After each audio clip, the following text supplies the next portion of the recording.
Hey everyone, this is Matt. Welcome back to the channel Blind to Billionaire. Hey, I'm really excited about today's video because I'm actually joined by a very special guest, one of my great friends here on YouTube, Cayla with a C.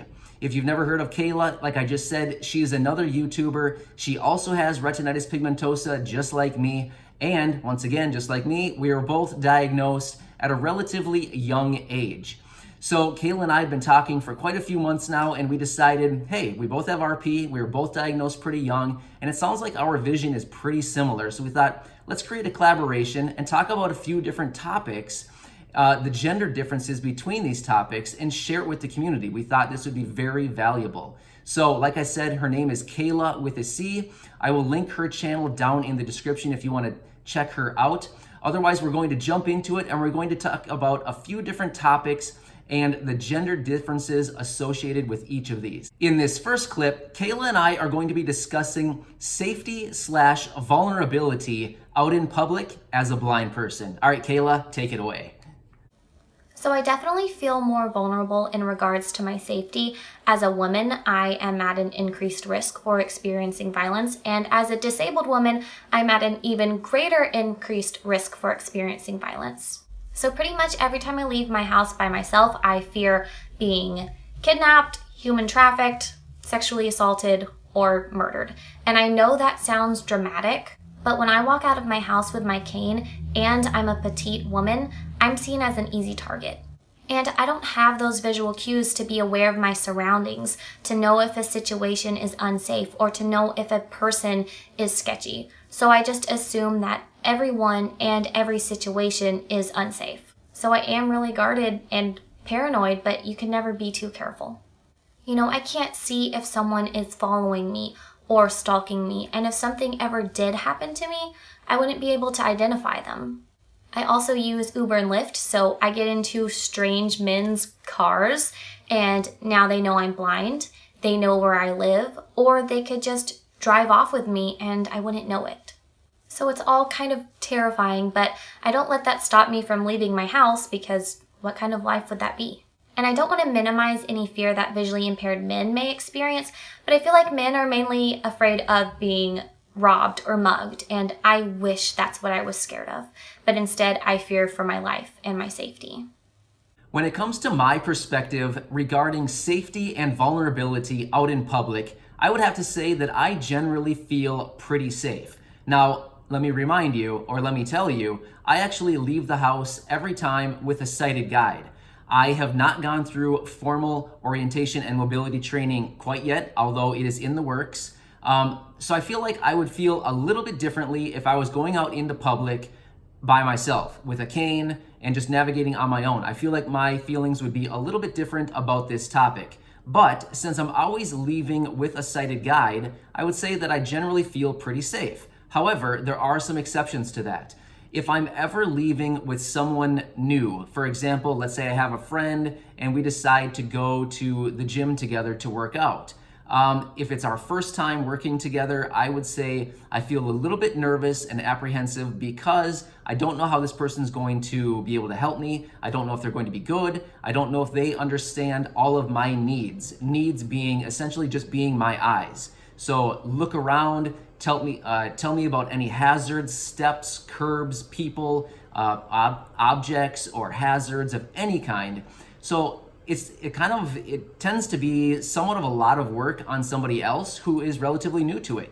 Now, Corey and I, when we go out in public, Corey's very good. She knows what I need, and she's just really good, so I always trust her. But when I'm out in public with somebody else, I always have my phone with me, my cell phone, and the reason that I have that is in the event I need help, I can either call somebody through FaceTime, or I can use the app Be My Eyes to connect with somebody and get me out of a situation, or if I need to make a phone call and I can just kind of park where I am, I can just make a phone call and have somebody come and find me wherever I am. So generally, I would say out in public, I feel pretty safe, in the exception when I'm with someone new or that isn't very experienced helping me or someone else who is blind or visually impaired. In this next clip, Cayla and I are going to be discussing dating as a person who is legally blind or visually impaired. So let's go discuss this one. So I think dating is difficult for everyone, but I think it can be especially difficult if you're visually impaired for both men and women. You know, men are typically expected to drive and pay and approach women to ask them out, which all of those things can be particularly difficult if you're visually impaired. So I recognize that visually impaired men do have a hard time with this aspect of dating. Whereas I wasn't really expected to drive on dates, so it didn't matter that I couldn't. And it didn't really matter that I couldn't read the check at a restaurant because I wasn't expected to pay. And it was a lot more socially acceptable for me as a woman to, hold on to my date's arm or have them put their hand on the small of my back to guide me. However, dating is more challenging for visually impaired women because of all of those safety concerns that I just talked about. Dating is scary for women. You have to be careful, and that's hard to do when you can't see and you don't really have good situational awareness and you can't see body language and facial expressions to know if someone is creepy. And if they are creepy, you can't just get in your car and leave. You're going to have to sit there with him and wait for your Uber. Also, my experience when I was dating, I'm married now, thank God, but when I was dating, I felt like I needed to hide my vision impairment. Because men are very much creatures of physical attraction, and I felt like they wouldn't want to ask me out if I appeared to be blind. Or I felt like I needed to make myself extra attractive so that they would ask me out in spite of my blindness. And that's something that I really struggled with.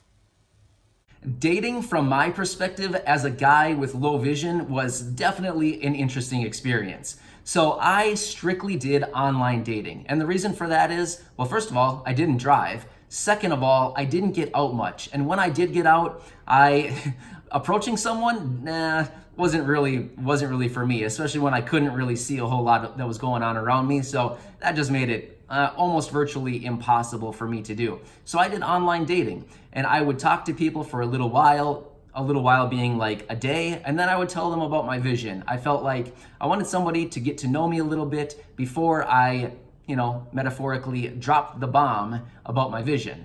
And I would say maybe like 9 out of 10 times, the people would disappear. And that one time out of 10, the person would still stick around and maybe talk to me a little bit longer and get to know me, which was nice. So I would say it was definitely discouraging because I had so many people just ghost me. If you don't know what ghosting means, basically they just disappear. But after a while, I got somewhat used to it, thinking, okay, this is just kind of the norm, and that's fine. But as for meeting somebody, how did it go meeting? Well, like I just said, I didn't drive. So our society typically tells us that the guy is the driver, right? The guy drives over to the girl, he picks her up, they go out for a date, he holds her hand, he navigates through the restaurant, finds the table, sits down, pulls out her chair, all that stuff, right? Well, in my situation, the roles were somewhat reversed. The girl would pick me up, we'd go to the restaurant, I'd say, hey, I can't see. And then she would help navigate me to the table and, whatever we would do. So luckily, I caught onto that relatively quick and decided no more restaurants. I'm not going out to eat anymore because it's way too difficult. Anyway, it was a little bit discouraging on my part dating as somebody with low vision, especially as a guy, because like I just said, society would tell us that I'm supposed to be the one kind of taking the lead and, taking the lead for the date. So it made it really difficult for me as a person with low vision to take the lead when I couldn't see half of what was going on. So I always required somebody to hold my hand and somewhat be my sighted guide, which if I had to date again today, that would be really tough. I don't know how I would do that, and it would just be, I wouldn't be very interested in it, honestly. So that's a little bit of my experience about dating as a person with low vision. If you want to check out my other videos, I do have some other content talking about this subject as well. In this next clip, Cayla and I are going to be discussing how we feel that we are perceived in public as a person with low vision. All right, Cayla, take it away. When it comes to how the general public sees me and treats me, I think because I am a woman, I am blind, and I look and sound very young. I'm 27, by the way, but all three of those things really work against me to where people don't take me seriously, especially in professional settings. No one just assumes that I'm intelligent or competent or independent. People treat me like a little girl. They have this attitude of, oh honey, oh sweetie, let me do that for you, let me help you, you poor thing, you poor little girl. But I'm not a little girl, I'm a grown woman, but people see me as this like damsel in distress that needs help and needs saving. And people are very insistent on doing things for me or helping me even when I don't need it. However, it is easier when I do need help because someone usually offers, or if I ask for it, people are pretty receptive because they expect me to need help. Of course I need help. I'm blind and I'm a woman. How could I do anything without help? But that does get frustrating because I wish people would see me and treat me as a competent, independent woman. In my opinion, from what I have experienced as a person with low vision out in public, would suggest that there is still a lot of ignorance and misinformation out there about blindness and visual impairment. It seems that the majority of people think that since we are low vision or blind, that means that our world is totally black, which in most cases, that's actually not true. But in some cases, of course, yeah, it definitely is.